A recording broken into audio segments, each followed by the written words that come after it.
We have 15. Once that bar So ships just out, wait. Okay. what? All right, guys, we're just waiting for more people to come on, and then we'll go into the gym, so real quick. Yes, once that bar ships out, we'll receive an email with that tracking Might have number. a couple Just grammar like errors you on did it. with the bands, and it'll tell you. It's the truth. Yeah, it's just like normal, it's just coming from different. Click on. Put the lights on real quick. I decided to do this gym tour live because this is about the 1,800th time I've done a gym tour, either live on Instagram or everywhere that we've done these. Wanted to do it this way because we get a lot of comments and questions about me doing a gym tour. I can walk through here and give a gym tour that would last about a week. So by going live, this is giving you the opportunity to let us know what you want to see. Sam will be going through the comments to be able to see on there. Anybody that has any questions or anybody that wants more details, hit the super chat. That's the easiest way for us to be able to catch those questions. It's also a great way to support our content, great way to support the site. Another great way to support the site is going in the description box, tab, whatever they call this thing on YouTube, and going to our content support link for our site to get real cool apparel and other items like the shirt that I have now, which this shirt's awesome for max effort work. It's awesome for dynamic work. It's great for repetition work, but more importantly, it's good for recovery. Just make sure to replenish any fluids that you may lose in the process. So as we go through over here, we have the monster fridge, right, which we'll show you the monster and just exactly how lazy we get. But what I want to point out here is this is kind of like my personal recovery center. Everything's put away because I'm doing pretty well right now. So recovery is another topic for another day, but there's stem, ultrasound, every type of massage gun that you can think of. I have to buy, that's a whole video right there in itself too. This used to be a whole area of the gym. I just condensed it to a cart because it's not really used that frequently by me, but it does get used. If I was to answer the question, which thing gets used more than anything else, it would be the percussor, which is a more advanced massage gun. The second to the percussor, which I tell everybody to get if they're going to do this, get the percussor first. It's very expensive. We don't happen to sell a percussor, but they're expensive. The good thing with that is you can use it closer to the bone than some of the other massage guns. I've used every massage gun there is. Most of them are absolute fucking joke, or junk. The one that's the best out of all the bunch that I've discovered that we've seen is by Power Plate, which we will be selling. Are they on the cart now? They might be coming up in the next week or so. But there's multiple reasons for that. I didn't know that they had a massage gun when we first started dealing with Power Plate years ago. And then when they sent it to test out, it's definitely not a percussor, but it's better than all the other ones that I've used. I don't want to spend too much time on that. You guys don't give a fuck about that. Lap bar attachments. Where to begin? Okay, so there's an attachment for everything. This is not even all of them, but there was a training session many years ago where John Meadows and I got this stick up on our ass. Let's do one set with every attachment. Well, we realized real quick that wasn't going to work. So we have the lap bar attachments here. Keep in mind that we sell these products. We bring a lot of these products to market. So there's products in there that that are no longer sold, just because it's not because I don't think they were good. They just didn't sell. So I do have a takeaway when it comes to specialty bars and lat attachments. Is if you see something that you think you might like, I don't care who makes it, who manufactures it, buy it. Because most of them, when they go away for good. And when I start talking about the bars, that's going to be the case a lot of times. People are going to say, where can I get this bar? Where can I get this bar? They're no longer made. It's still a supply and demand thing. So these are some of the lat attachments. Most of the fat bars, the tsunami bars, regular attachments. I don't have a favorite. If I'm to decide which lat bar attachment I'm going to use, I just use whatever's there. So if I was to do lat pull downs, you know, later today or tomorrow, here's what I'm going to use. Simply because I don't want to change it. It's already there. We also got lat bar attachments behind the lat machine. There's some on the floor, which obviously the angle grip one down the floor probably doesn't get used a whole lot, right? The grenade one ball there doesn't get used a whole lot. We also have lat attachments behind our, I hate to say functional anything. It's too big for functional. Well, it's behind our, well, what's functional? I mean, that's another conversation in Right. itself. And we can have a conversation about functional, and I think I've heard you say, you know, breathing and walking. Great, sounds good. What if you're in a wheelchair? What's You functional? can get half of it. Well, can't walk, right? Right. So functional is also specific. Anyhow, Yep. side topic. But they're here. There's more attachments. This is about attachments, not the functional trainer. There's buckets back here, full. The green bucket here with driven on it. That was the first container of chains that I ever got. So it came into that, so I kept it for that, but it also works great for the longer lat bars. There's grip tools, more lat bars, and there's other places with more lat bars. So again, if there's anything you guys want me to elaborate on, hit the super chat. If you have a training question, hit the super chat on that as well. I'm not going to do the table talk Q&A. I'm not going to do that every single week. It's not the best use of our time, media's time, so I'm trying to combine it all here together into one if I can. So if we're walking through the machine area, this is our seated calf tibia machine. So it's kind of put into one. Not a whole lot to say about that. I've always liked the hammer seated leg curl more than all the other leg curls that are out there. Couple reasons for that. The disadvantage here is it's very hard for somebody to lock their hips in. They can't push their arms against the post to be able to push their hips back. I like that because what I want to be able to see if somebody's doing this exercise, if they keep thrusting their hips away and the weight's not real light, that's telling me a lot of things about them. That's telling me that it could be weak hamstrings. It's telling me that their hip flexors could be too tight. There's a lot of things that it's telling me just because of that. So while it is great for the hamstrings, everything that I see somebody doing in some way or another, I also like the assessment part of that. So that was a big thing when John was out last time with those guys and they were squatting. I was able to see a lot about their hip flexors and the movement that they have throughout their hips just on when they were doing this as one of their warm-up exercises. This is my gym bag pile of shit. Here's the Monster. Monster's supposed to be in the fridge. Monster's here. So that's kind of how it works. Every now and again they kind of make their way over there. I do like the True Stretch Trainer. It's another item that we don't sell. I like that because if you want the honest answer, I like it because it's not on the floor.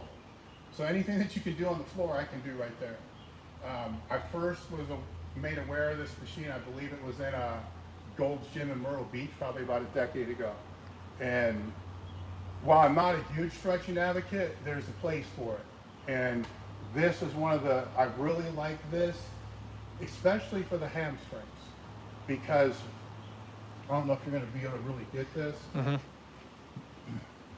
I can lock my heel in here, so not only as I'm leaning in to stretch my hamstring, I'm kind of curling down into it a little bit, which is, I can basically do my own PNF, you know, with that. So a lot of these things have these other purposes that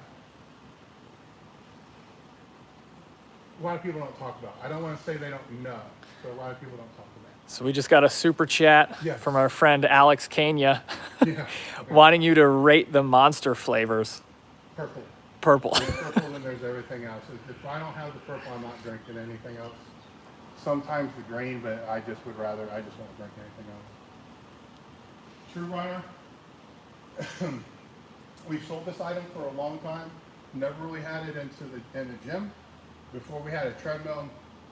This I wanted to bring in after my last hip replacement. And actually I brought it in because I messed up my adductor over the summer, and I wanted a different way to bring in the movement that I was going to be able to do a single leg and not have to worry about the belt kicking my toe up like a regular treadmill will do. It does a little work of the hamstring. I wanted to make sure I was doing all that. That's kind of why we brought that in there. After it's been in here, using it, obviously I don't run on it. I don't use it as much as other people do. I see why so many people embrace and really love this more so than they do a lot of the other treadmills. Brennan Carney with a super chat. No question, just supporting the content. Thank you very much. Appreciate it. All right, so now we're going to start getting into some meat and potatoes. This is the first leg press I had made. This is not the one that we sell. You know, when I had this made, there was a couple of objectives that I had. The first was I wanted it so you didn't have to use an ass load of weight, right? So over a period of time, if you look at the history of machines and a lot of, just all machines in general, they've changed a lot of the cams, they've changed a lot of the angle arms to be able to allow people to use more weight. I get it, right? The gym members want to be able to put more weight on there. They're going to gravitate towards the exercises and the machines that they can use the most weight. It's an ego thing. I didn't want that because the other side of that coin is if you got to load 20 plates per side, that's a freaking load. That's an ass ton of warm-up sets. It's a lot of wasted time. Doesn't need to be in there. So the first thing I wanted to do was to bring the angle up. So to take it away from the lower angles that allow the greater weight. Problem with this one is we took it too high, right? Which over a period of time, I wasn't even over a period of time. Within the first 3 weeks, I was like tweaking hamstrings, lower back was getting all cracked up or cranked up. So I realized that you can't go that high. So rather than replacing it, we just started making them better and then testing it at the manufacturers instead of sending it here. The way we get around it here is the reverse bands. So I really, really, really do not like people using this if they're not putting a reverse band on it because that's going to take some of the stress out of the back. The other benefit that this provided for us is we realized that we had to take the adjustment a lot higher than what normal leg presses were. So there's more of an adjustment area with that. So the reverse bands were built into it to begin with because I put reverse bands and regular bands on pretty much everything that we make because the option's there. It's also unilateral, bilateral. So the leg press that we sell now is way better. I should replace it. You know, this is probably 15 years old. So if you want to see what the equipment looks like over a period of time, this is 15 years old and we've done zero maintenance to it. I don't believe we've even cleaned the guide rods. So we've done nothing to it. This gym's temperature control is better than all the other ones. You can think of some of the other ones were just barns. So that's the leg press. So we got a couple super chats that came in. Jingo, thank you very much. And the other one is from CW. Love what you do. Thanks for the videos, Dave. Thank you, guys. And guys, I have firsthand experience getting my ass trained off right on the same leg press. Dave tried to kill us all. Power squat. Again, the first one that we had. We've made some changes to it since then. Obviously, I like to have wide bases on everything. It doesn't really come from me being a wide stand squatter, but it does play a role because in my earlier years, I used leg presses a lot more for my powerlifting career than I did in my later years. The problem I had was I was never able to simulate my squat stance, but more importantly than that, I wasn't able to simulate my sumo stance with my pulls. So my deadlift went from sumo to conventional many times, but when you're in a leg press position and you can get into a sumo stance, that's pretty much, it's getting damn close to the same lower body mechanics, the same lower body pull that's going to start a sumo deadlift. So there's more to it than what I'm just saying. I'm just trying to keep it really, really easy. Same thing here, you know, with the power squat machine, a lot of them were not as wide as I wanted, where we kind of screwed up on this one. I like the idea of the wood platform. Schools, universities, high schools, they like the logos in the wood platform. As soon as we got it here, we realized for the wider stance, not the best idea. So we put the grip tape down. We also sell it in, you know, rubber coated and logo and, you know, all the other stuff there. So we got a super chat that just came in. Randy says he's ordering a spider bar right after he sends this. His question is for you: is the difference between using chains and bands for dynamic effort? What is the difference? Yeah. Yep. When you're using chains or bands for dynamic effort. I'm going to assume the question is the difference between chains and bands. Yeah. Try to keep this as simple as Yep. possible. Think about it this way. The chains are going to completely deload onto the floor. So in the bottom position, there's no more tension. The chains are off. If there's any chain left on the floor, it should be just a little bit, right? The bands deload into you. That's the best way I know how to explain that. So on the bottom, the bands don't come completely off. So there is that difference there. There's a lot of other differences, but that's the easiest way I can put it out there. Depending upon how they're being structured in the program, the bands can be harder to recover from. The bands, from what I've seen, people that I've worked with, the bands are also really good for trying to create more of that pop out of the bottom. So I don't want to say more stretch reflex. What I want to say is creating more of that explosive force out of the bottom, if it's a box squat at the bottom of a squat or the bottom of a bench. Chains, not so much. Chains seem to be more of that finishing strength than more of the starting strength. And I don't know if that's just because of how the bands feel when using them. If you use both, anyone that uses both, has used both, it knows they feel completely different.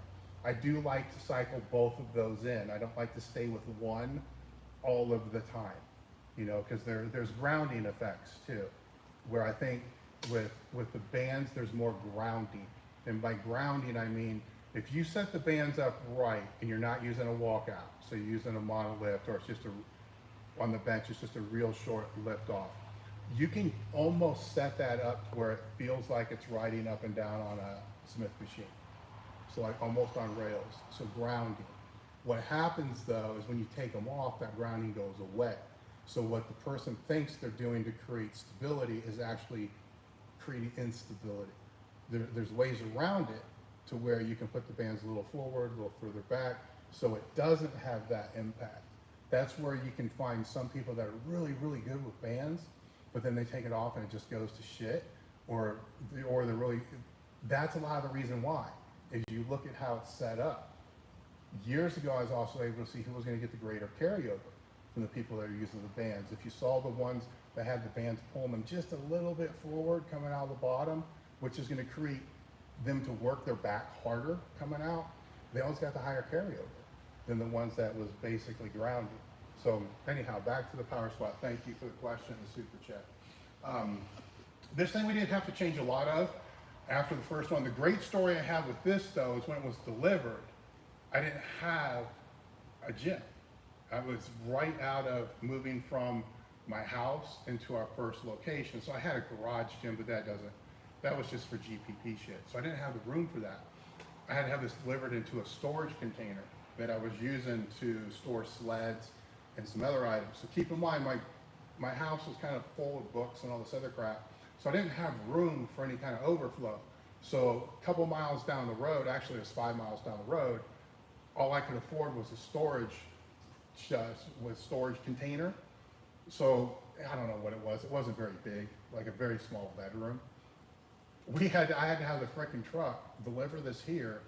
There's no forklift. So it went, we got it moved to the back of the lift gate, and then the lift gate didn't have a lift gate. So we got moved to the back of the truck. And then I told the guy I had to sign whatever release it was, like, fuck it, I'm just pushing it off. So I just pushed it off of the back of the truck, knowing full well something was gonna get fucked up and scratched.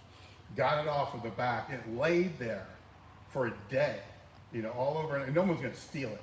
It's super heavy, but I didn't have anybody to help me stand it back up and to drag it back in. So I had 4 people come out the next day to be able to drag it in the storage shed. So a lot of these things like this, that's why I can't get rid of some of this shit, because it's kind of got that sentimental value. Like, yeah, man, that's the thing first thing I have delivered.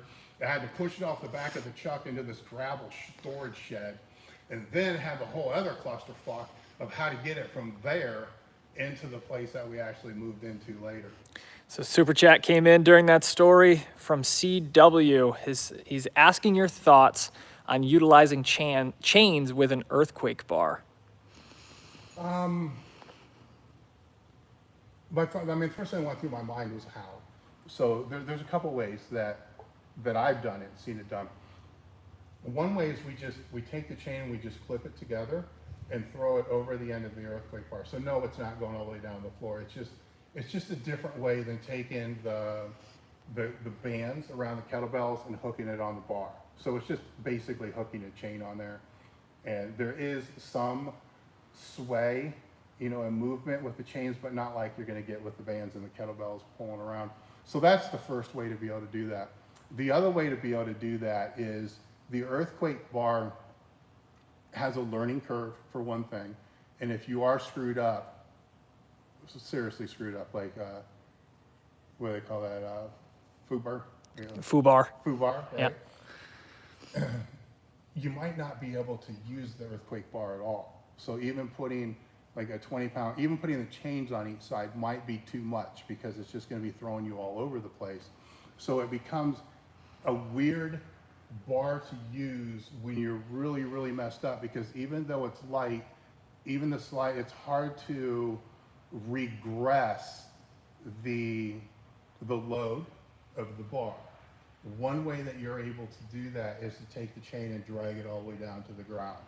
So it creates stability to a bar that's already unstable. That's the other way to do it. Those would be the two primary ways that I would see that. I mean, there's secondary ways to use it like speed work, like you would use normal stuff. You can do it. You can do anything, right? You can do it, but I just don't see that as being more beneficial than other options, if that makes sense. And another super chat just came in. Joseph Bronco wants to know, how can I get a chance to train with Dave Tate? I don't know that yet. You know, so it's, I mean, at some point in time, we will do the train your ass off thing again. I don't quite know what that's going to look like. There's a lot more entailed to that than meets the eye, because they're very small groups, but then those groups, if they're put together, they need to fit together. So it's a little complex when you don't know the people and you're trying to, I'm not worried about the personality difference. I'm worried about the injury history, and some people will lie to you, you know, about their injuries. But so you have to assume that. You kind of have to build that in there. But the strength variable and the experience variable, because you want them to be able to learn from each other too, because they're going to notice things that other people don't notice. And then there's also a cost variable with that as well. These things are not cheap. So I don't know at this point how. In the past, the way that I did that is I just put a post up on my own personal Instagram page, and then I would use that to kind of begin the vetting process through questionnaires and health histories and stuff like that, and then move from that direction. I haven't used my own personal Instagram page in over a year, and took, I don't know how many took thousands of my posts off of that. So it's just, so I don't know moving forward. We haven't got to that part of it yet. So at some point, we'll figure it out. That's enough with the, well, the other thing with the power squat is, this was, when Wendler was training for a grand, this was his go-to. And he was strong. He was super strong on this thing. There's a video on, maybe it's our archive page, or the page we have now. It was a, I don't want to embellish this if it wasn't that. I think it was like 1,000 pounds for 10 freaking reps or something like that. And this definitely helped a lot. You know, Ted's another one that thinks that it definitely helps a lot. What I can say with this is, from the powerlifting the building the squat perspective, there's a group of people that all say it helps a lot. There's another group of people that all say it doesn't do shit for their squat.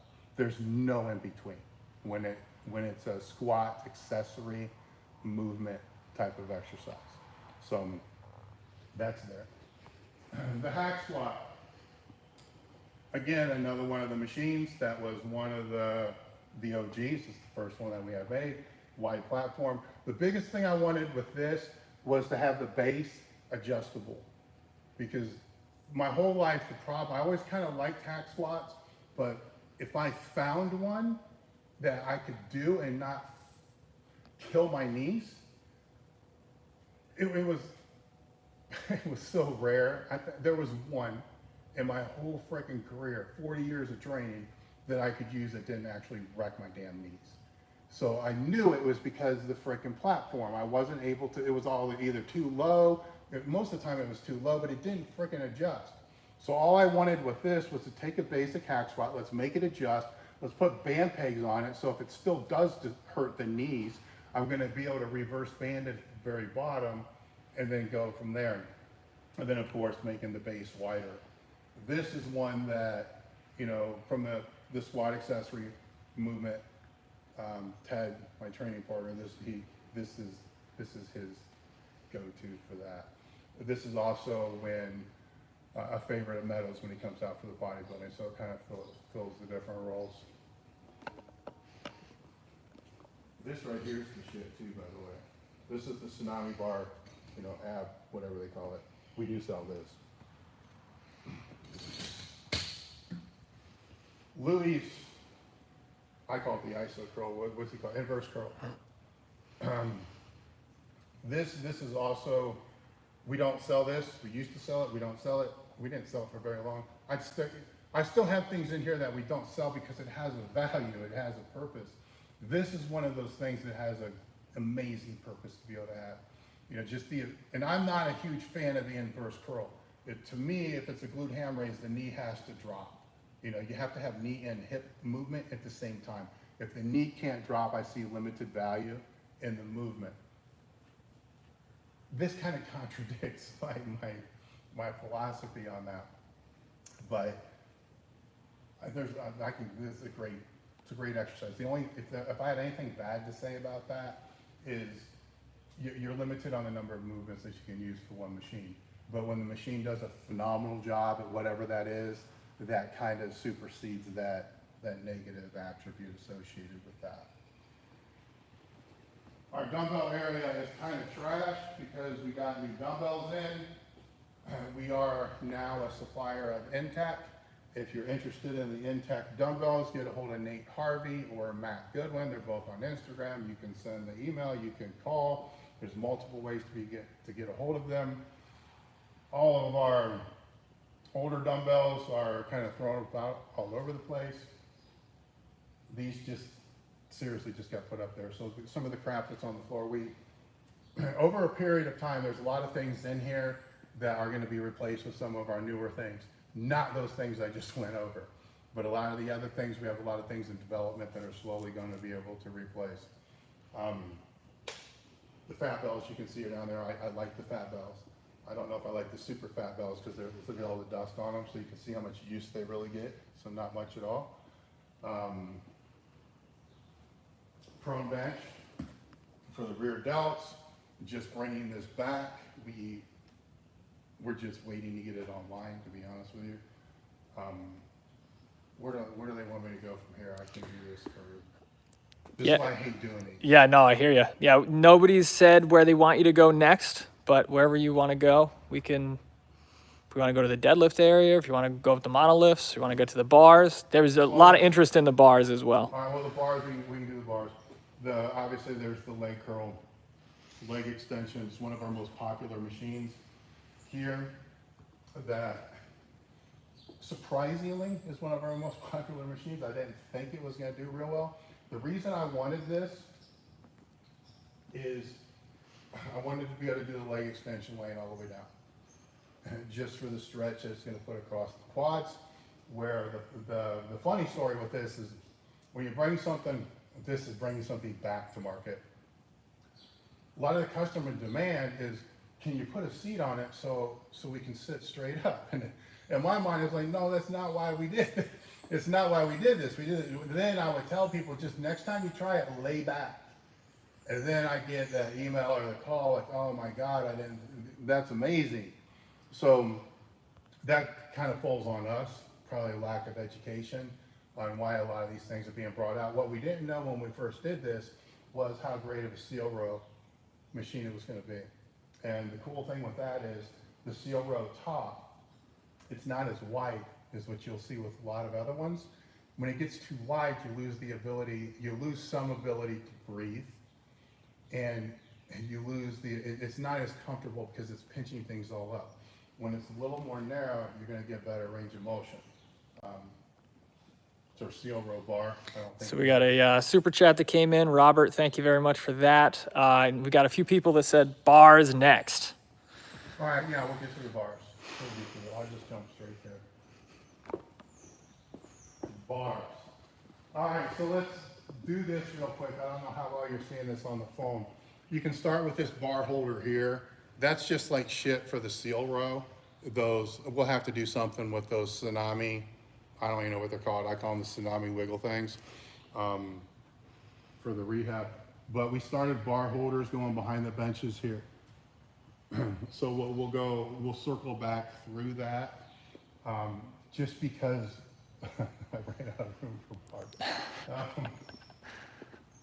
So we'll start with the deadlift bars. So the bar holders, I had these bar holders made here for a couple reasons. I wanted the bar holders to be able to designate where the bars are supposed to go. We don't have a whole lot of people that train here, but it still helps. But I wanted to showcase that we can do the custom work, because I do know that other gyms have issues where people are doing pin pulls with deadlift bars, or they're squatting with deadlift bars, and you can ruin bars that way. So those are all our deadlift bars. There's some fails in here too, where this is the gripless, the knurlingless deadlift bar, where the thought process before that with this was, if your grip sucks, well then let's give you a bar that you have to really, really work the grip harder on. Great idea, good concept, and it didn't really pan out too well. Aside from that, we already know nobody's gonna buy a bar with no knurling, so it was more of an experiment to see how that would kind of work out.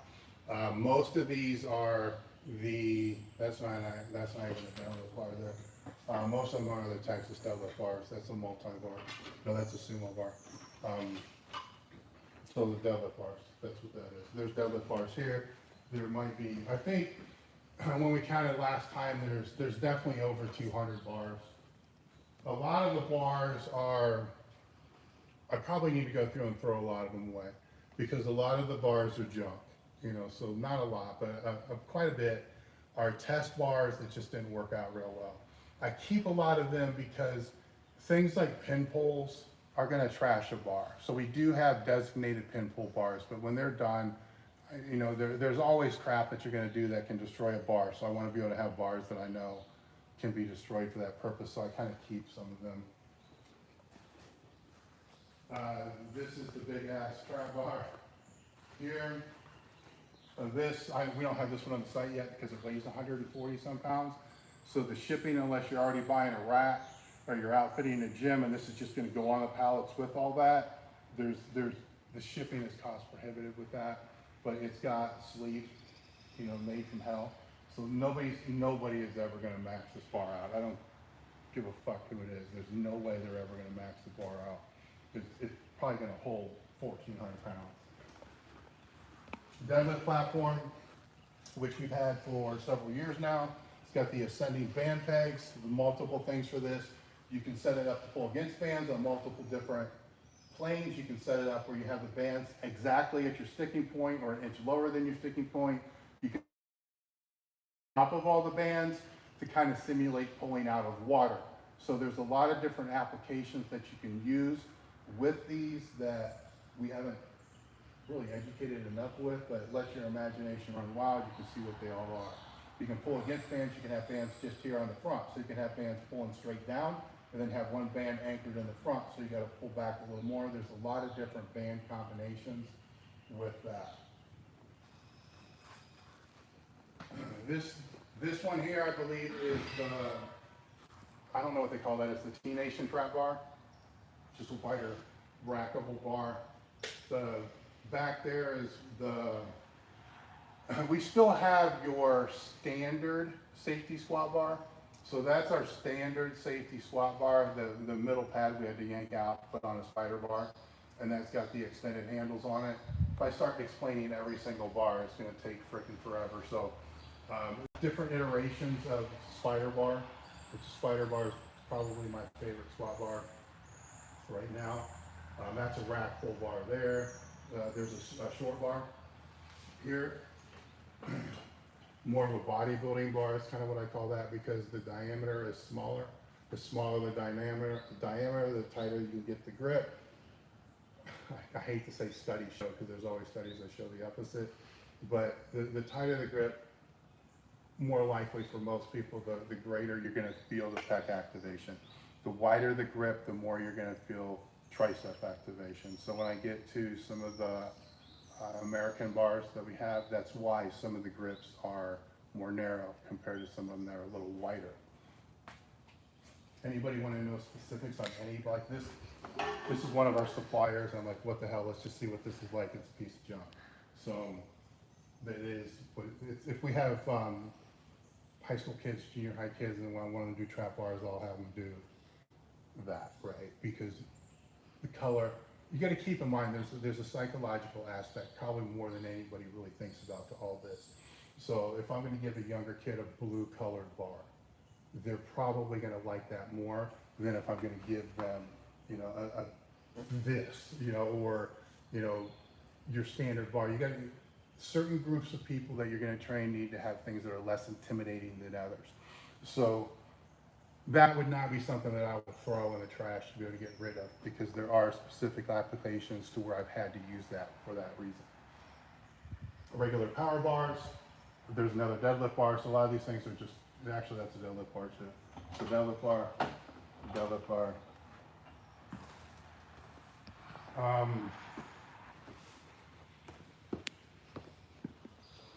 Tsunami bars, women's weight. Anybody got specific bars? Yeah, if anybody has any questions or a bar they want to see specifically, let us know. This thing was set up to try to, because we have a shoulder saver pad to reduce the range of motion on regular bars. This was set up to just kind of test the idea of what are we going to do if we need a shoulder saver pad for a specialty bar. So, I mean, that kind of worked, because for a lot of things I still can't touch my chest on that, so it kind of fits in there. Okay, somebody sent me this a long time ago. It's a front squat bar. It didn't, I don't necessarily, we don't use it. You know, we don't use it a lot. So maybe some people get some application out of it, but it's not something we use a whole lot of. That's a bow bar that was a fail. We're playing around with a lot of different bars. So we're playing around with bow bars, we're playing around with deadlift bars and other type of things, but everything's good in theory until you put it in the gym and you start using it, and then the width might not be, or maybe more than what you need, the grip isn't what you need. You know, I'll let my manufacturers that we contract worry about the specific details. I don't personally care about that. I care about what it does when you're using it. You know, if it's not supposed to whip, I don't want it to whip. If it's supposed to feel solid on your back, it better feel solid on your back. Those things, I don't want to compromise on that, you know, no matter what it is. So I would just rather not sell it than compromise on it. So a lot of these things like that, that would be one that probably needs to get tossed. Just got a super chat from Beater Car. He has a question. He said, I have posterior chain weakness. Should I do safety squat bar or straight bar good mornings, or both?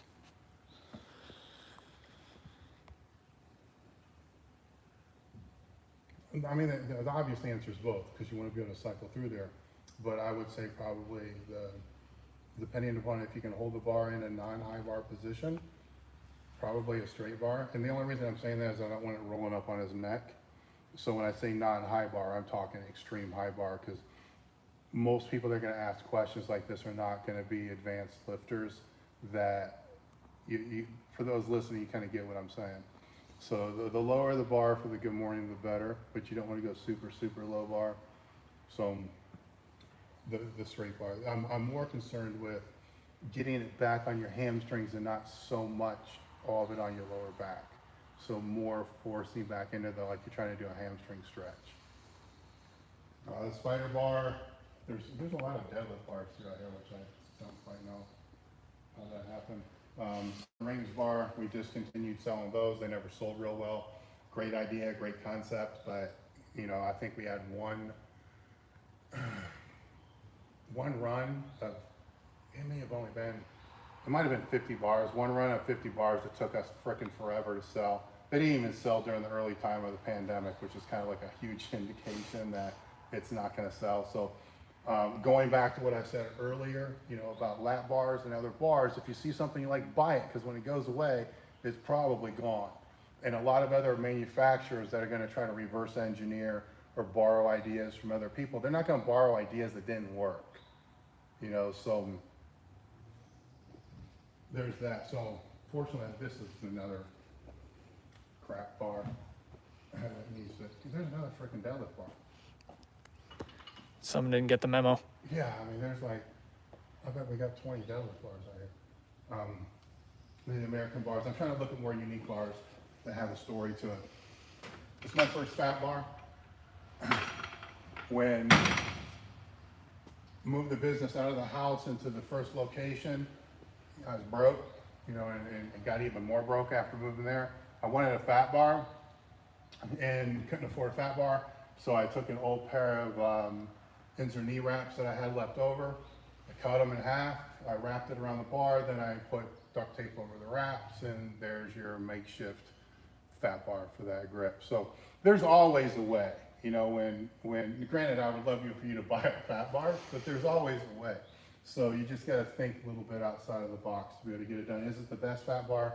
No, but it worked well. It was an old shitty bar. The bamboo bar, I think this is one of the earlier ones, and Jimmy brought it out shortly after he started making it. Got a super chat that just came in.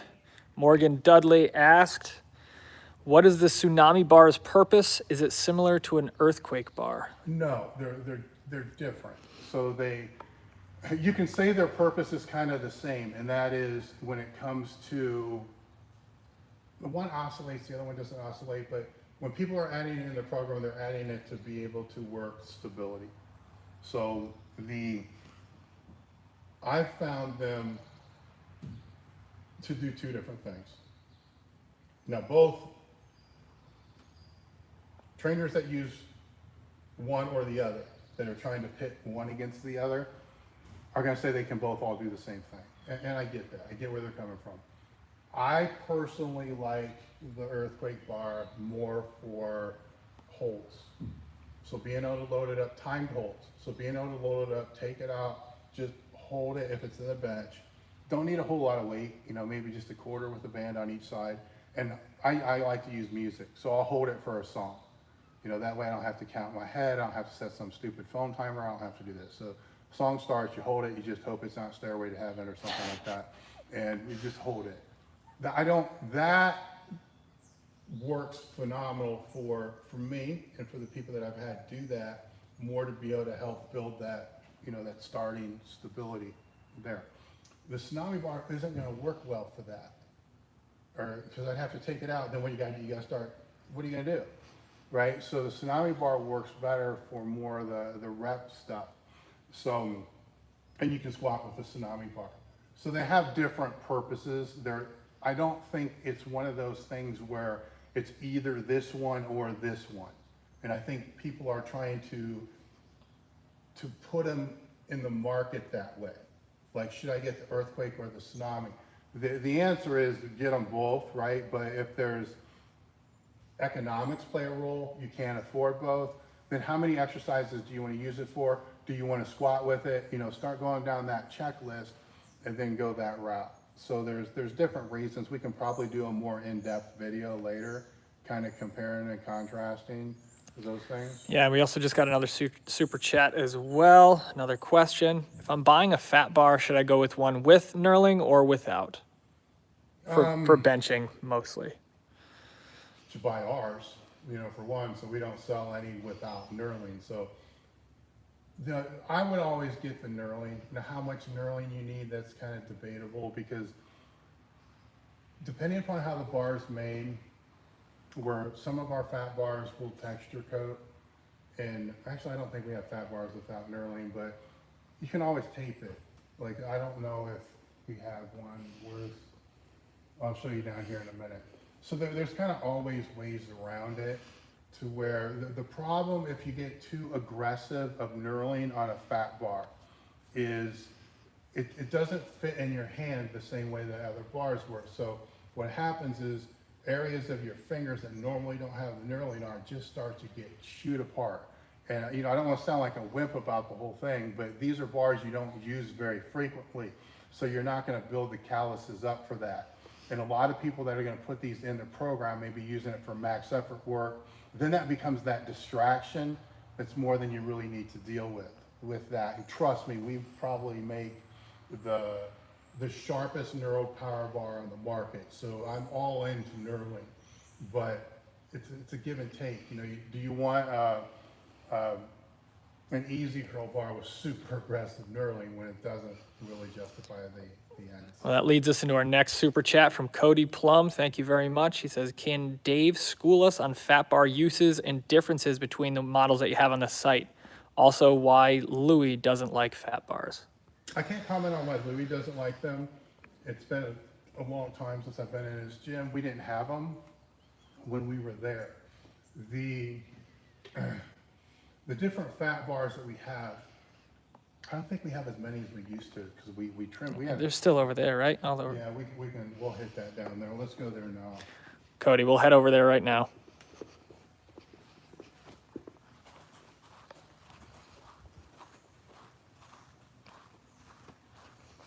Some of them we may just keep, if some of these are still on the site, they're only up there for legacy reasons. It certainly isn't up there because they sell. This is one that was just made to be able to be more easier rackable and for bands and stuff like that. I don't even think that's up there anymore. This one here is just the revolving. When it comes to a fat bar, I personally don't like it to revolve. I don't really see the point because you're using it for pressing things. Unless you're going to be using it for, this would be a case to be able to have it here. Unless you're going to use it for more strongman, floor to ground, overhead pressing type stuff, then I could see the point where you'd want it to revolve. But then I would also go back to say, are the competitive implements going to revolve, right? Because if they're not, then you're losing some specificity that you want to keep in there. So the revolving ends, it's a personal preference. It would be one that I personally don't like. That's kind of the same as that one there. This one is just, it was a grip bar. So it's more for holds and stuff like that. Obviously you're not going to be benching with that. You shouldn't be. Square bar. This would be, again, the same as that. This is just thicker, right? So the thicker, again, is preference. I don't like it to be this thick. That's about where it needs to be. So standard thickness, you know what the standard thickness is? It's about 2 inches. So it would be 2 inches. None of these are the ones that I actually use. So the one that I actually use is the hollow here, which is lighter. It's got medium neural grip, so it's not chewing it all to hell. And it's probably the cheapest one we have. So the El Gordo would be, where's the El Gordo? That's the heavier one. That's basically that same thing, but solid. So that would be my recommendation there, unless for some reason you want the revolving ends. We'll go back.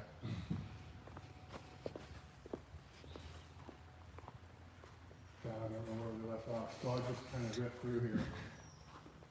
So we got the Mastodon squat bar. A lot of people ask me, where's the Mastodon bar? Where can I get a Mastodon bar? Again, pandemic kind of wiped all the bars out. Pandemic also put a lot of us into situations to where our suppliers started going direct to market. We didn't have bars to sell. Then when we start to, now that we're past that, we're starting to look to what we need to restock, what's going to be restocked. when it's a bar that unfortunately you're only selling 5 a year of, and the minimum order to be able to place that to get them in far exceeds that, I'm not doing it. You know, unless the demand goes up, I'm not going to put that much capital out for something that's just going to sit. I think the last time I had the Mastodon in, it probably took 3 years to sell 10.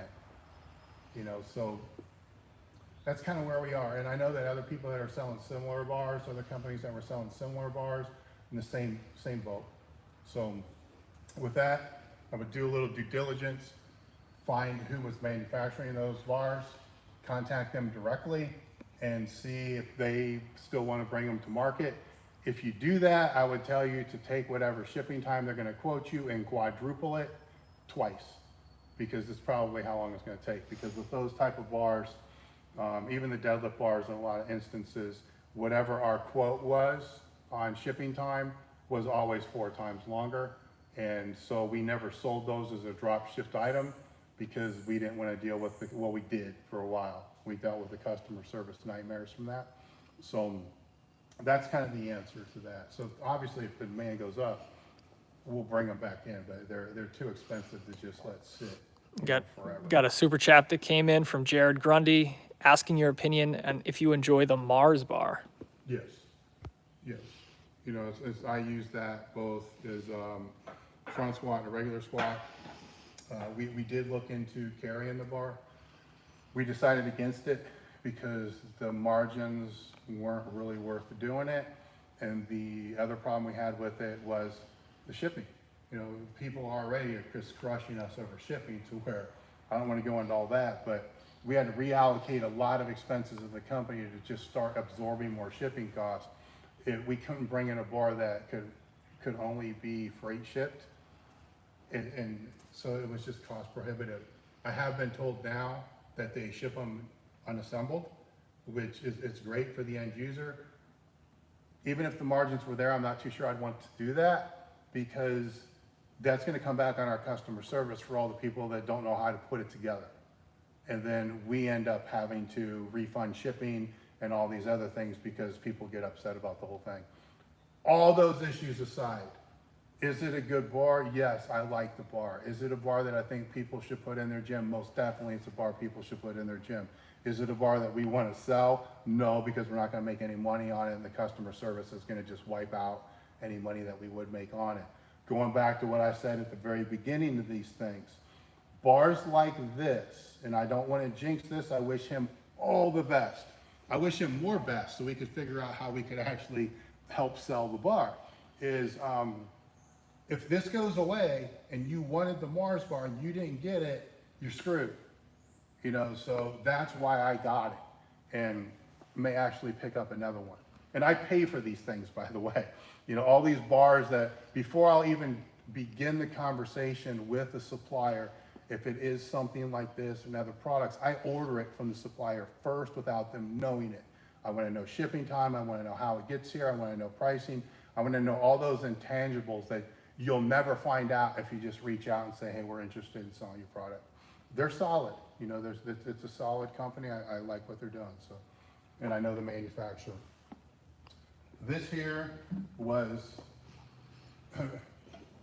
it's a safety squat bar without the pad. And then we just put knurling on it. I wanted to know what it was like to bench with. We tried to squat with it. It's kind of worthless. But it's I like to bench press with the rackable cambered bar a lot. I was kind of hoping this would be along those same lines. It didn't turn out to be. So we didn't, it's another one that we didn't bring to market. We don't even really use it that much. This is kind of going to the tape thing. You know, if you don't have the knurling, you can always tape it and that's going to hold on your back just fine. This is one of Louis' original spring bars. I don't know if he still sells those. It goes back to what I said again. If you like something, jump on it. Chrome yoke bar, this is a piece of shit. So that was another one of those tests that didn't really work out real well. Rackable squat bar. This one gets used to squat with, obviously, more than anything else. You know, when we were talking about the knurling before, yes, we can knurl this. It's going to cost more money. We got to pass it on to you. Why I got a different philosophy than a lot of other people, so just tape it up. So keep going. Any questions on other bars? You know, here's a better version showing. Oh, yeah. This is more the hockey tape instead of the other tape. Another pin pull bar, American press bars. This is the original reverse grip.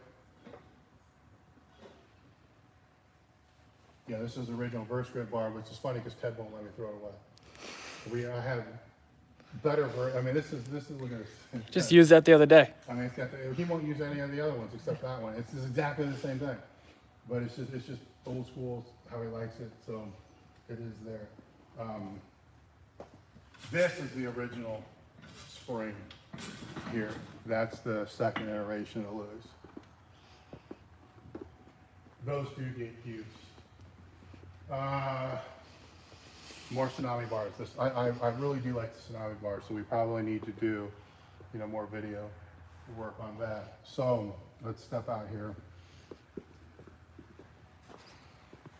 We'll do a separate version on our new collegiate rack, or a separate video at a later time. We're still kind of getting all the pieces put together here.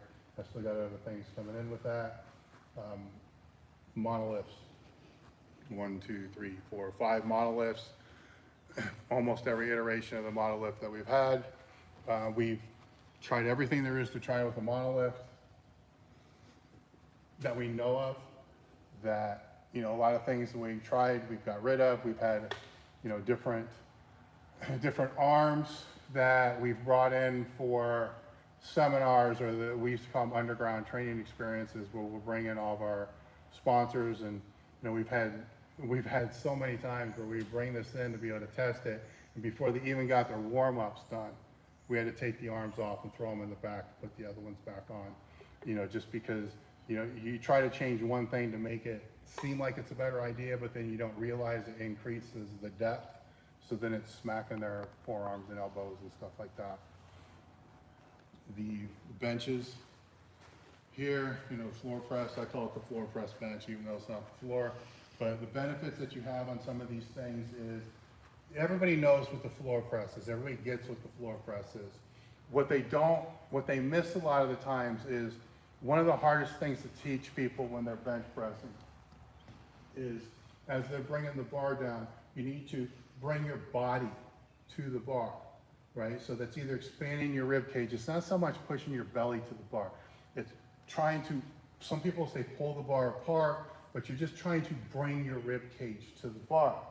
There's not a bar in there right now. I'll show you what I mean.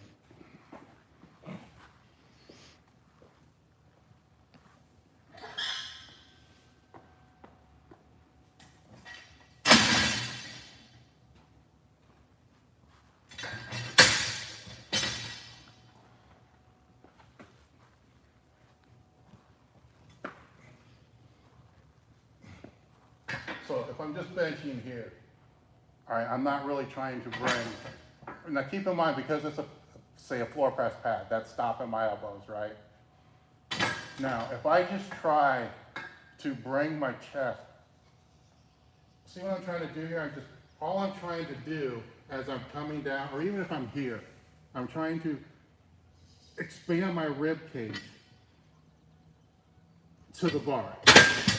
Because my elbows can't drop, because the pad's there, it's easier for me to cue and to teach somebody, bring your body to the bar.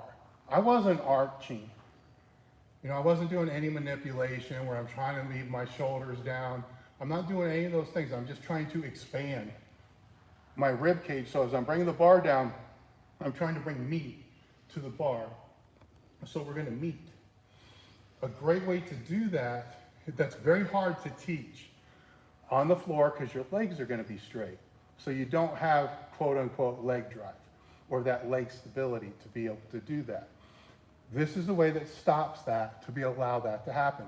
So even if you don't have this great awesome bench that we sell, put some boxes next to it to be able to stop at that same place, and then work on trying to get that up. This is not a bench thing either. This is a raw bench thing.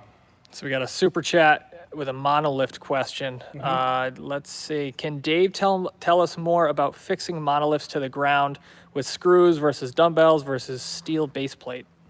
It doesn't matter how you do it. What you have to do is, doesn't matter the monolith, doesn't matter the brand. The reason people are doing that is because they're using safety straps. And I understand why you use safety straps.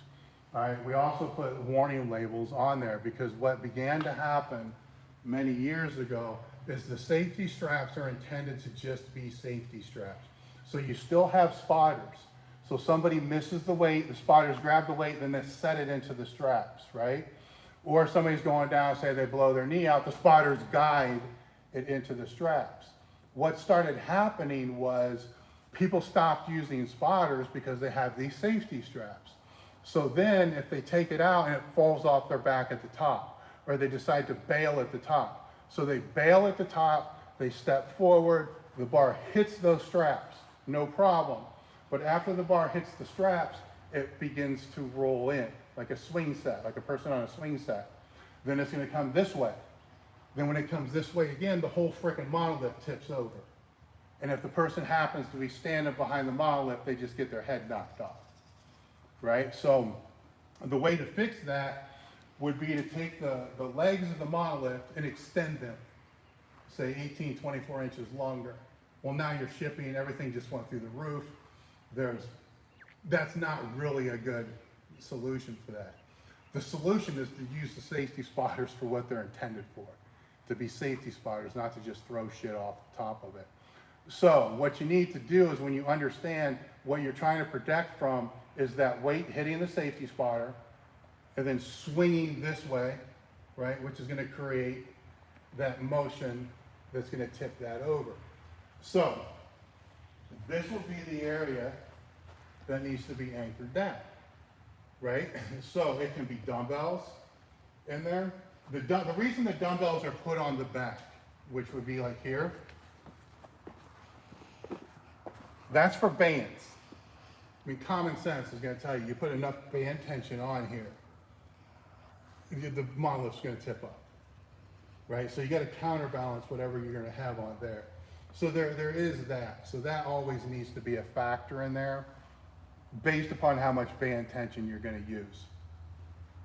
What I think he's talking about is anchoring it down on the front because of that swing. That doesn't take as much as what people think, right? So that's just lining it here. Some people will just throw dumbbells. You know, we've also changed our design that helps with this. You know, it's not going to completely eliminate it because you don't know how much weight's going to hit that, how much swing and how much torque's going to be on there, but it does make a little bit of a difference. So the number one answer to this is the spot right, then you don't have to worry about it. All right, back to the benches. Yeah, I mean, we went through the benches, it's been Yep. quite a while. So benches, anything anybody else want, others? Yeah, This can go forever. Yeah, we're at about a little bit over an hour now. So guys, if you have any questions for Dave, put them in. We'll answer them real quick. Any other pieces of equipment? Yep. You know, as we're waiting for anything to come in here, the super chats help. They help a lot. That's, you know, we just had a meeting on Tuesday going over, you know, the strategy for YouTube and the education moving forward. Obviously, the things that we did that had the super chat function are pretty much the only videos that actually made more money than cost to produce. So what we're trying to avoid moving forward with this YouTube thing is to not completely be upside down like we've been so many years prior, so we can be able to put out more content. So the actual gauge of that is your support. You know, so if there's no support, we know the video sucks. So if this video gets no support, then we're not going to do another gym tour again because it's obviously not what people want to see. So, and that's going to be on views, it's going to be on shares, it's going to be on the number of people that use the content support link for the products that are on the site. And again, this cool shirt and all the other stuff that we have. That's how we're validating a lot of this stuff. There are residual sales that obviously come from content, but that also comes from the articles, it comes from a lot of other things. So when you have a media team, you gotta allocate the resources to where the resources are doing best for the business, but that's kind of a two-way street, because where it does best for the business is also going to be what the viewers and those people that are absorbing the content like the most. You know, so if the content's not being viewed, it's not being liked, it's not being shared, it's not being supported, in business, that's called a clue. You know, that's not the content that you really want to be doing, that you want to put it somewhere else. So we are experimenting with a lot of different things to be able to see how it goes. With my Q&A that I was doing, you know, we saw a downward trend. You know, the first table talk did real well, then it just, each one after that just went down.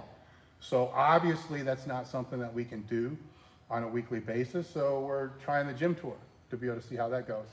I don't know. Yeah, we got a super chat that just came in. One of our viewers recently got 5 stitches on their index finger, is wondering tips to still be able to bench and deadlift.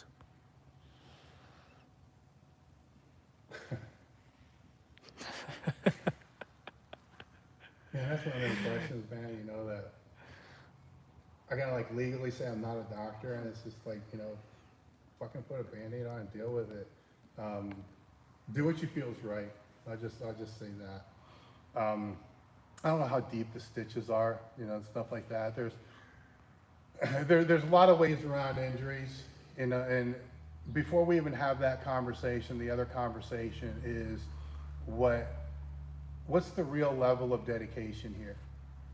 And I don't want people to take this the wrong way, where I've been around competitive meatheads my entire life. I've been around high-level competitive athletes my entire life. The level of commitment is not the same as a recreational athlete. Take that for what it's worth. It's just not the same. That's good and it's bad, right? Because I could also say the level of commitment that the recreational athlete has to their relationships, their family, and their job far exceeds the other. So there's pros and cons. There's a trade-off with that. All right, so if we're just talking about training through an injury or training around an injury and all that other stuff, where are you? Because if it's the recreational part thing, it's like, dude, just wait till your finger's better and then train. Now, if it's the other mindset where I don't give a fuck what you tell, you wouldn't even be asking me the question, to be honest. Then I don't care what you tell me, I'm gonna do it. That's a different answer. So you gotta, and I'm the person that's always fallen in that other category. So I know the answer to a lot of those things, like how to get around it and what maybe what I would think is the best path, but by no means is that anywhere near being the best path. It's probably the worst path. Let's show the table talk table, I suppose, Sure. because they probably don't really see that. Yeah, we also got one more super chat that just came in. Morgan Dudley asks, why focus on having shoulders behind the bar when deadlifting? That's not so much true, right? So when somebody, here's how I do this, and some of these things, and hopefully Sam's going to be able to help me moving forward to be able to formulate some of these things that are in my head in a better way. If I'm looking at somebody deadlifting and I'm looking from the side, I'm looking at them like they're a skeleton, right? So I see the shape of their body, but I'm looking at the bone structure. And what I want is for their shoulder joint to be in line with the bar. If it is a little bit in front of that, that's okay. But that's what I'm looking at. So that can be misconstrued as being the front delt. Right now, on somebody that's a big, thick lifter like Brian Shaw, some of these other guys got these cannonball delts. There's no way. It doesn't. That's not that. So a lot of these things, when you got to question everything. So somebody says shoulder. Well, rear delt, front delt, shoulder joint, scapula. You know, what are you talking about? That's what I'm talking about. All I'm talking about is to have the most fluid upward motion of the bar. You know, I don't like unnecessary movement on anything, because especially some of it's not going to be able to be eliminated, But if it can be eliminated in its unnecessary movement, I want it taken away, right? Because then it's going to be the most economical movement and normally the strongest movement. So I hope that kind of answers that. But this is where a lot of things end up being pitted, this person against this person. When in reality, they're both saying the same things. They've just been used to saying it to different demographics, different populations that are not online, right? As soon as you get online, everybody wants to twist your shit, right? So then when they twist it, but once you start getting down into the weeds with all this, it's usually always the same thing. All right, so the table. This is the second table. The first table that we have is in the conference room. That was in the other gym. This one we brought in because we needed a conference table when we moved in here, but I still wanted the table in the weight room. I got this weird thing with weight rooms to where when I come to work, I come through the weight room door. I don't come through the front door. It's just me. So I like to be able to have a conference. It keeps me kind of grounded, I suppose, even though I don't know if I really need it. I probably need to be grounded in the other direction. But this is where the table talks are being done, those interviews are being done. So just like any other, if you're in a kitchen, right? So all the great conversations happen around the table.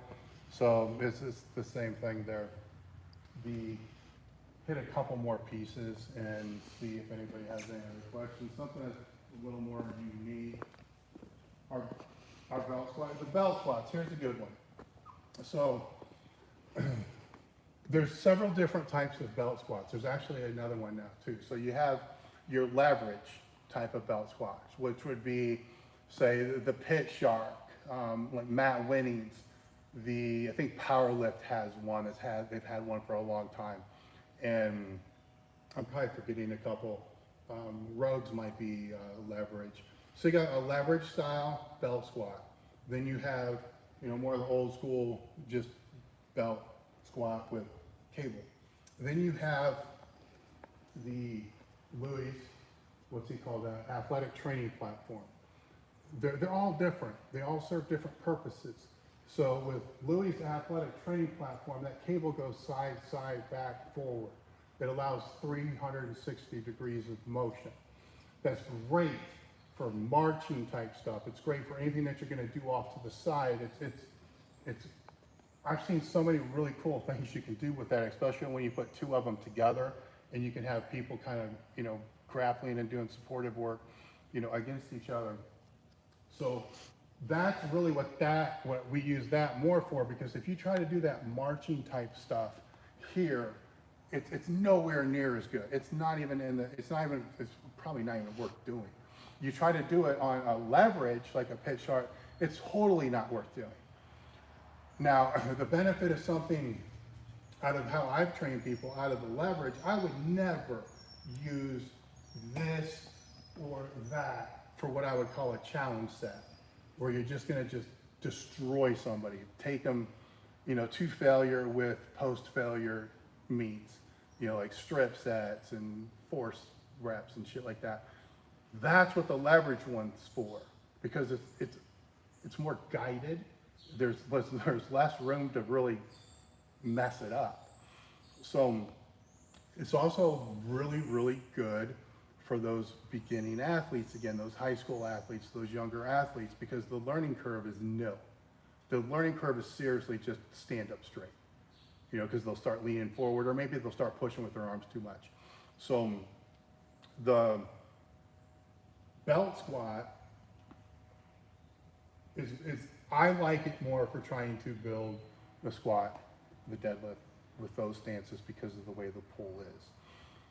Our belt squat has, you can, what do they call those things? Supports, right? So it's not really a support. It's more to be able to do deadlifts with the belts on, stuff like that. I've experimented with that quite a few times. It's okay. I'm not a big fan of it. It's good for variation. I can't really sit there and say that it's going to be better than other alternatives that would be easier and less time consuming to set up.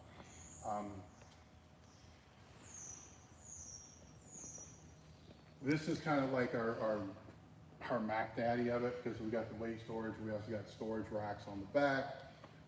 It's easier. the box, you know, that goes on it. You know, I like to do everything in a box. That's a whole nother video in itself. But so that's the thing. So people, a lot of times people are going to ask the difference between the three. So any salesperson that sells any of those can tell you more of the detailed differences. I'd rather tell you the usage difference. Who's the population? What's it going to be used for? Then I can tell you which one you should be able to look at getting. If you're looking for one that's going to fill more roles, more different exercises, I'm sure I can be debated upon this, but I'm going to say just the standard, you know, kind of old school belt squat. So we got one super chat that just came in. Dave, is it possible to build a monolift where the legs can extend so you can save money on shipping and still be able to prevent the mono from tipping? We've looked into that, and yes, you can. There's other things, right? So here, let's come back over here. So you can have it so it's in a satellite, you know, in and out of here, right? So let's say it satellites out to here. Your side spotter is going to trip. Just keep in mind you're here spotting. So now all of a sudden you've taken your side spotter back here. So now they're in a vulnerable position if something happens just for their own lower backs because of that. So there's give and takes with that. So now yes, it can be pushed back in, and that's one of the things that we're kind of looking at. But the other thing with this is people aren't buying monoliths anymore, which just blows my freaking mind because I'd rather have a monolith. I mean, look, right? Especially in like a school or a college or something? Yeah, I mean, that rack there gets used like once every 3 months. It barely ever gets used, this display. We have one rack, you know, and everything else is just monoliths. So I can just, I don't understand, well, I do, but I don't understand why more gyms don't have monoliths and benches because the benefit of the monolith, if you're training people in groups, and there's the caveat, right? Most people aren't training in groups anymore. But if you're a coach and you're working at a school or university, you got groups of kids, you have 5 people squatting at a time. So you're going to divide them up in power racks based upon what? The most logical way is how much they squat. So now you got a 5'2" person squatting with a 6'4" person. Okay, so then we're not going to do that. We're going to break them up based upon their height. So now you got them changing tons of weight, wasting time, and anytime kids are wasting time or have more responsibility than they really need, what do? They create problems. That's what high school kids do. That's what kids do. You need to be able to control that flow. This allows that quicker change time, but I'll save that for another time because it's kind of like beating a dead horse with that. And if they want to see that in John's latest videos that he put out when he was out here, he's squatting with guys that are taller than him and shorter than him, and we're changing up that monolift really quick in between sets to do dynamic work. So. Yes, and unfortunately, because one of the biggest things that I'm hearing from gym owners now is when it comes to, and this is more powerlifting specific, is the powerlifters are driving them fucking crazy, right? And they're driving them crazy because instead of, you know, the group of the 5 powerlifters training together in one combo rack or whatever it's going to be, they're taking up all 5 racks. And then they got their bags and their chairs and all this other stuff, and then it's 3 hours or 2 hours. And their members are getting really upset because they can't squat. They can't use the racks for all the other things, to where I can't say if they were all using a monolith, they would all squat together, but they're all coming in and training at the same time. So there's maybe they would. And it can also be the gym owner just having to tell them, look, get your shit together, because what's going to happen is they're going to end up seeing that there's a financial implication of this because their members are going to leave and the lifters are essentially just going to be asked to go someplace else. So, and this isn't just a one case scenario. I'm hearing this all the time.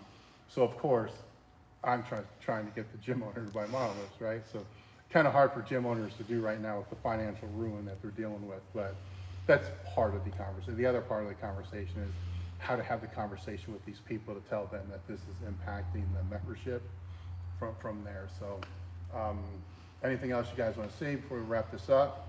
Yeah, any last questions, put them in. We'll get to a couple before we wrap it up. Let's see. Nothing yet. All right, if I'm going to shut this down, and I will take a question if it comes in here. Appreciate the support. Again, the support is what is going to determine where we put our media efforts, our content efforts. But aside from all that, you know, I appreciate the support because I've been doing this since 1998. If it wasn't for the people who support us, you know, with, you know, the comments, the likes, the shares, all that stuff, but, you know, purchasing our products, and we wouldn't still be able to give you all free content. And that is what I appreciate probably more than anything else, because having done this for so long, what I'm seeing now, and to be frank, took for granted, is the people who are supporting us now and supporting the vision of the living and learning and passing on and all that, they're the same people that found our content 15 years ago, maybe 20 years ago, or even 10 years ago, and didn't have the financial means to be able to buy a t-shirt or bands or equipment or all the other things that we could, but now they do. So the reason why they're supporting us now is to be able to help those kids out and to help those other people out now, today, who don't have the financial means to be able to buy an online coach or to pay an online coach or all those. So they're not only supporting us, which I greatly appreciate, and you know, I'm at a loss for words for that, but I'm at a more loss for words that it's not about us. They're doing it because they want to give that opportunity for the free education to the other people that can't afford it. That I don't have words to be able to express my gratitude for that.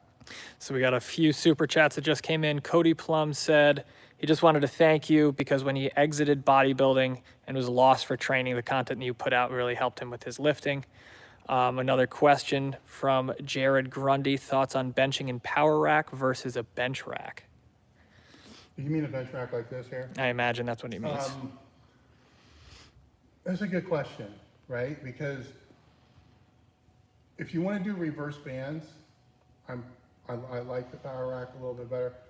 Obviously, a power rack's going to have more use, right? Because you can squat, so forth out of it. The only thing I really don't like about this, and I do like this a lot, is when we go to hook the reverse bands up, it gets real weird. Because I like to have a steady pull of the band. This, even if you're using the mini bands, it's not the same discrepancy. It's too much of a discrepancy from bottom to top, too fast. So that would be the only difference with that. I hope that helps him out a little bit, but that absolutely has nothing to do with 99.5%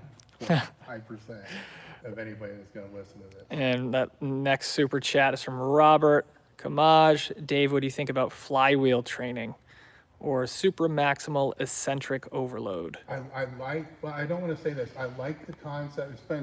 I used the flywheel, kind of. It actually was it wasn't an isometric, it was an isotonic. It's not an isotonic. It's like a Smith machine that was on flywheels. Isokinetic. Oh, that could be Isokinetic. So years ago, after my first pec tear surgery, I believe it's an isokinetic machine. I could be wrong. Man, I freaking loved that thing. I loved it because it only went with the force you were able to apply, right? And then you could load weights on it to be able to control the eccentric, but without the weights, there's essentially no eccentric. I love that. I've never used the flywheel as I've seen, you know, the little box with the wheel on it. I can't say I'm opposed to it because I've never used one. I also can't really say that I like it because I've never used it. I would say I would love to be able to try it. So that's just not been something that I've wanted. I don't see it having that great of an impact on my own training or the people that I help train to be able to make that investment, to be able to know. And I am not the type of person that's going to try to solicit free shit from people. So even if they offered it to me, I wouldn't even take it. So that's kind of where my stance is on that. All right. I think that's it for questions. All right, I thank you guys for the support, and we'll see you next time.